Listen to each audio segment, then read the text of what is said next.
அன்பினர்களே, வளைகுடாவில் தொடர் பதற்றம் நிலவி வருகின்றது. அமெரிக்காவும் ஈரானும் மோதிக்கொண்டே இருக்கின்றது. இன்று ஸ்ட்ரைட் ஆஃப் ஹார்முஸ் ஜலச்சந்தியில் 4 கப்பல்கள் விதிகளை மீறியதாக IRGC இடைமறித்திருக்கிறது. இதேவேளை அமெரிக்காவின் MQ-9 ஆளில்லா விமானம் ஒன்றையும் IRGC சுட்டு வீழ்த்தி இருக்கின்றது. அது குறித்தான செய்திகள் 2 செய்திகள் வெளிவந்திருக்கின்றது. இன்றைய ஞாயிற்றுக்கிழமை இரவு செய்தியாக இஸ்லாமிய புரட்சி காவல் படையின் கடற்படை வெளியிட்ட அறிக்கையில் சில மணி நேரங்களுக்கு முன்பு ஆத்திரமூட்டும் செயல்களால் தூண்டப்பட்டு அமெரிக்க பயங்கரவாதிகளின் ஆதரவுடன் விதிகளை மீறிய 4 கப்பல்கள் தங்கள் வழிச்செலுத்தல் அமைப்புகளை அணைத்துவிட்டு அது நேவிகேஷன் ஸ்டாப் கடற்கரையின் ஹார்முஸ் ஜலச்சந்தி கண்காணிப்பு தளத்தின் எச்சரிக்கைகளை புறக்கணித்தன. அவை கடல் போக்குவரத்தை சீர்குலைக்கவும் பாதுகாப்பற்ற பாதை வழியாக ஹார்முஸ் ஜலச்சந்தியிலிருந்து வெளியேறவும் முயன்றதாக ஈரான் தெரிவித்துள்ளது. இந்த கப்பல்களில் 2 ஒரு சம்பவத்திற்கு இடைமறிப்பு தாக்குதலுக்கு உள்ளாகி தங்கள் நிலைகளில் நிறுத்தப்பட்டிருக்கிறது. மற்ற 2 கப்பல்கள் அந்த பாதையில் தொடர்ந்து செல்வதை தவிர்த்தன என்றும் ஈரான் தெரிவித்துள்ளது. இன்று இந்த ஞாயிற்றுக்கிழமை ஒரு புதிய செய்தியாக இந்த செய்தி வந்திருக்கின்றது. ஏற்கனவே 4 கப்பலையும் ஈரான் மறுத்திருந்தது.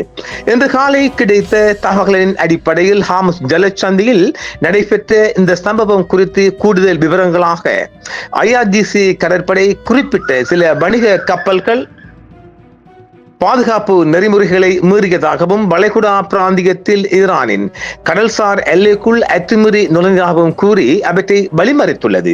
இது ஒரு வழக்கமான ரோந்து நடவடிக்கையின் ஒரு பகுதியாக ஈரான் தரப்பில் நியாயப்படுத்தப்பட்டிருக்கிறது. ஹார்முஸ் ஜலச்சந்தியின் வழியாக செல்லும் கப்பல்கள் கடற்கரையின் கதிரியக்க மற்றும் தகவல் தொடர்பு தளங்களை பின்பற்ற வேண்டும் என்ற விதியை மீறியதால் கப்பல்களின் பயண கோப்பினை ஆய்வு செய்வதற்காகவே அவை தடுத்து நிறுத்தப்பட்டதாக ஈரான் தெரிவித்துள்ளது. இந்த சம்பவம் கடந்த சில நாட்களாக இப்பகுதியில் அதிகரித்துள்ள பதற்றத்தின் உச்சமாக பார்க்கப்படுகிறது. குறிப்பாக அமெரிக்கா மற்றும் அதன் நட்பு நாடுகள் இப்பகுதியில் தங்கள் கடற்படை முன்னிலையை அதிகரித்துள்ள நிலையில் ஈரான் தனது கடல் எல்லையை பாதுகாப்பதில் அதிக கவனம் செலுத்தி வருகிறது. இடைமறிக்கப்பட்ட அந்த கப்பல்கள் தற்போது விசாரணைக்காக ஈரானின் கட்டுப்பாட்டில் உள்ள துறைமுகங்களுக்கு அழைத்துச் செல்லப்பட்டுள்ளவா என்றும் அழைக்கப்பட்டுள்ளவா என்று அல்லது எச்சரிக்கை செய்யப்பட்டனவா என்றும் விடுவிக்கப்பட்டனவா என்பது குறித்து இன்னும் தகவல் வெளியாகவில்லை. அந்த பகுதியில் ஈரானின் ஆளில்லா விமானங்கள் மற்றும் அதிவேக தாக்குதல் படகுகள் தீவிர கண்காணிப்பில் ஈடுபட்டு வருகிறது.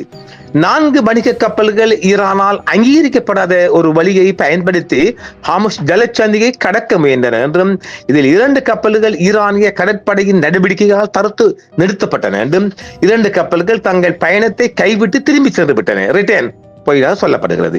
இந்த 4 கப்பல்களும் அமெரிக்காவின் ஆதரவுடன் செயல்படுவதாகவும் பாதுகாப்பு எச்சரிக்கைகளை புறக்கணித்து விட்டு தங்கள் பயண கண்காணிப்பு அமைப்புகளை நேவிகேஷன் சிஸ்டத்தை ஸ்டாப் பண்ணிவிட்டு சென்றதாகவும் ஈரான் குற்றம் சுமத்துகிறது. ஹார்முஸ் ஜலச்சந்தியில் ஈரானால் நிர்ணயிக்கப்பட்ட பாதுகாப்பான பாதையை மட்டுமே கப்பல்கள் பயன்படுத்த வேண்டும் என்றும் தற்பொழுது அது ரெட் லைன் இடப்பட்டுள்ளதாகவும் முறையான அனுமதியின்றி எந்த ஒரு எண்ணெய் எரிவாயு அல்லது ரசாயன கப்பல்களும் இந்த வழித்தடங்களை பயன்படுத்தி கடக்க முடியாது என்றும் ஈரான் தெரிவித்துள்ளது. எனவே ஏற்கனவே இப்பகுதியில் நிலவும் போர் பதற்றங்கள் காரணமாக கப்பல் போக்குவரத்து மிகவும் குறைந்து காணப்படுகிறது. ஈரான் இப்பகுதியை தனது கட்டுப்பாட்டில் வைத்திருப்பதை உறுதி செய்ய தொடர்ந்து இத்தகைய நடவடிக்கைகளில் ஈடுபட்டு வருகிறது. ஹார்முஸ் ஜலச்சந்தியில் மீண்டும் பதற்றம். 4 கப்பல்கள் இடைமறிக்கப்பட்ட பின்பாடு அங்கு எந்த ஒரு கப்பலும் நகரவில்லை என்றும் சொல்லப்படுகின்றது. அமெரிக்கா ஆதரவுடன் நகர்ந்த 4 கப்பல்களும் 2 ரிட்டர்ன் 2 ஸ்டாப். இந்த சம்பவம் உலகளாவிய எரிசக்தி விநியோகத்தில் எண்ணெய் மற்றும் எரிவாயு பெரும் தாக்கத்தை ஏற்படுத்தக்கூடும் என்றும் இது சர்வதேச அளவில் பெரும் கவனத்தை இன்றைய செய்தி ஈர்த்திருக்கின்றது. ஞாயிற்றுக்கிழமை இரவு செய்தியாக இந்த தகவல்கள் ஈரானின் பல செய்தி நிறுவனங்கள் செய்தி வெளியிட்டுள்ளது. சர்வதேச கடல் வர்த்தகத்தின் முக்கிய தமனியாக கருதப்படும் ஹார்முஸ் ஜலச்சந்தியில் இன்று பெரும் பதற்றம் ஏற்பட்டுள்ளது. ஈரான் இஸ்லாமிய புரட்சி காவல் படை விதிகளை மீறியதாகவே இந்த கப்பலை இடைமறித்து வைத்திருப்பதாகவும் சொல்லப்படுகிறது. இந்த காலை ஹார்முஸ் ஜலசந்தி வழியாக சென்ற 4 கப்பல்களில் ஈரானிய கடற்படையால் தான் இந்த நடவடிக்கை மேற்கொள்ளப்பட்டிருக்கின்றது.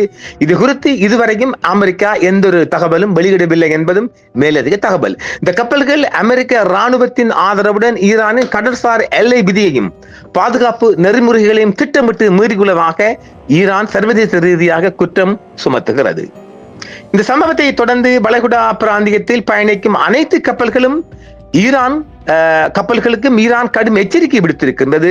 ஹார்முஸ் ஜலசந்தியில் ஈரான் நிர்ணயித்துள்ள பாதுகாப்பான வழித்தடங்களை மட்டுமே பயன்படுத்த வேண்டும் என்றும் பின்பற்ற வேண்டும் என்றும் முறையான அனுமதியின்றி அல்லது கண்காணிப்பு அமைப்புகளை நேவிகேஷன் சிஸ்டத்தை ஸ்டாப் பண்ணிவிட்டு பயணிக்கும் எத்தகைய கப்பலும் ஈரானின் கடும் நடவடிக்கைகளுக்கு உள்ளாகும் எனவும் ஈரான் திட்டவட்டமாக தெரிவித்துள்ளது. இந்த சம்பவம் உலகளாவிய எண்ணெய் மற்றும் எரிவாயு விநியோகத்தில் பெரும் தாக்கத்தையும் விலை அதிகரிப்பையும் ஏற்படுத்தும் என்றும் நாளை விடிந்தால் திங்கட்கிழமை அநேகமாக பல நாடுகளில் எரிபொருட்களின் விலை அதிகரிக்கும் என்றும் ஈரான் தரப்பு செய்திகள் தெரிவிக்கின்றது. இந்த சம்பவம் குறித்து அமெரிக்காவின் மத்திய கட்டளை மையம் சென்ட்ரல் கமாண்ட் இன்னும் அதிகாரப்பூர்வமான பதில் எதுவும் வெளியிடவில்லை என்றாலும் ஈரானின் இத்தகைய நடவடிக்கைகள் சர்வதேச கடல் சட்டங்களுக்கு எதிரானது என்று ஏற்கனவே அமெரிக்கா குற்றம் சாட்டி வருகிறது. தொடர்ச்சியான பதற்றத்தால் இப்பகுதிகள் கப்பல் போக்குவரத்தில் மிகுந்த எச்சரிக்கை தேவைப்படுவதாக சர்வதேச கடல்சார் பாதுகாப்பு அமைப்புகள் அறிவுறுத்தியுள்ளது. ஹார்முஸ் ஜலசந்தியின் முழுமையான கட்டுப்பாடு இந்த படையிடமே உள்ளது என்பதும் பயணிப்பிற்கான ஒரே பாதுகாப்பான வழி நியமிக்கப்பட்ட மற்றும் அறிவிக்கப்பட்ட பாதை மட்டுமே என்றும் ஈரான் உறுதிப்படுத்தி இருக்கின்றது. மேலும் முன்னரே அறிவிக்கப்பட்டபடி ஒருங்கிணைப்பு மற்றும் அனுமதி பெறாமல் ஒரு துளி எண்ணெய் கூட எரிவாயு அல்லது ரசாயன உரம் கூட ஹார்முஸ் ஜலசந்தி வழியாக கடந்து செல்லாது என்று ஈரான் இன்று மீண்டும் தெரிவித்திருக்கிறது. அமெரிக்காவின் எதிரிகளின் அறிக்கைகளால் பாதிக்கப்பட்டு பாதுகாப்பற்ற பாதையில் நுழையும் கப்பல்கள் தவிர்க்க முடியாமல் விபத்துக்குள்ளாகும் என்றும் அந்த அறிக்கை தெரிவிக்கிறது. ஈராக்கின் எல்லையை ஒட்டிய கிழக்கு குர்திஸ்தான் பிராந்தியத்தில் உள்ள ஹவாஸ் நகரில் அமெரிக்காவின் MQ-9 ஆளில்லா விமானம் ஒன்றை இடைமறித்து அளித்ததாக ஈரான் புரட்சி காவல் படை தெரிவித்திருக்கிறது. ஈரானின் அரசு நடத்தும் ஒளிபரப்பு நிறுவனமான IRIB-யும் இன்று ஞாயிற்றுக்கிழமை உத்தியோகபூர்வமாக தெரிவித்துள்ளது.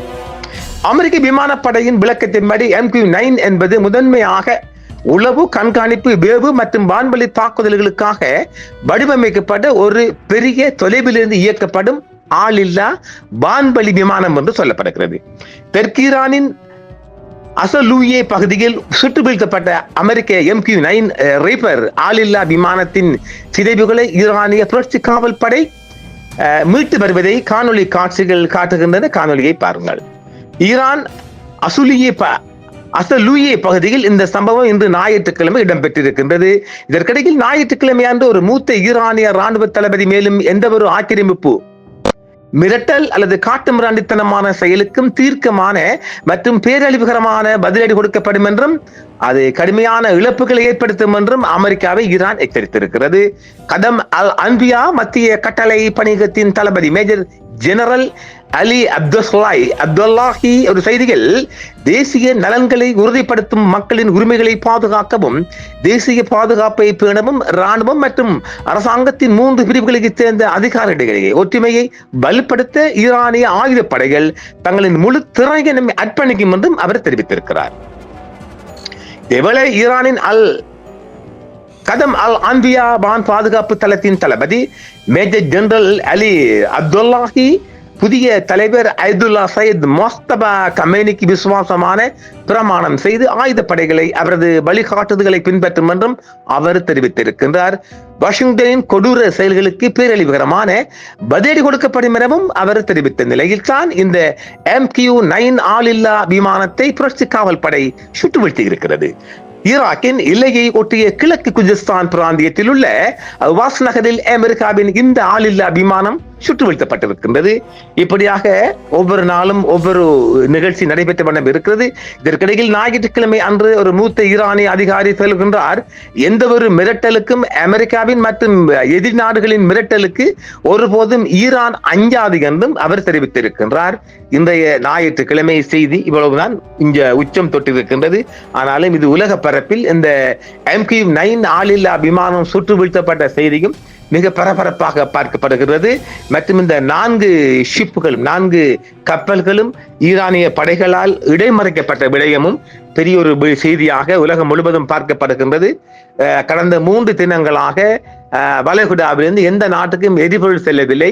அந்தந்த நாட்டின் கையிருப்பில் இருக்கின்ற எரிபொருள் மாத்திரமே பொதுமக்களுக்கு வழங்கப்பட்டு வருகின்றது. இலங்கை இந்த இப்படியாக வளைகுடா இந்த சண்டை போர் தொடருமானால் இலங்கையில் மிக அதிகமாக எரிபொருளுக்கு விலை அதிகரிக்கும் என்பதையும் கூறி மீண்டும் மற்றொரு காணொளியில் சந்திப்போம் நேர்களே. என்றும் உங்களுடன் சன்ரைஸ் இந்தியா டிவி சப்ஸ்கிரைப் பண்ணுங்கள், பெல் பட்டனையும் கிளிக் செய்யுங்கள். உங்கள் ஆதரவே எங்கள் சேவை. ஆதரவு தாருங்கள், அரவணைப்போம். மறக்காம சர்ப்ரைஸ் பண்ணுங்க. தேங்க்யூ.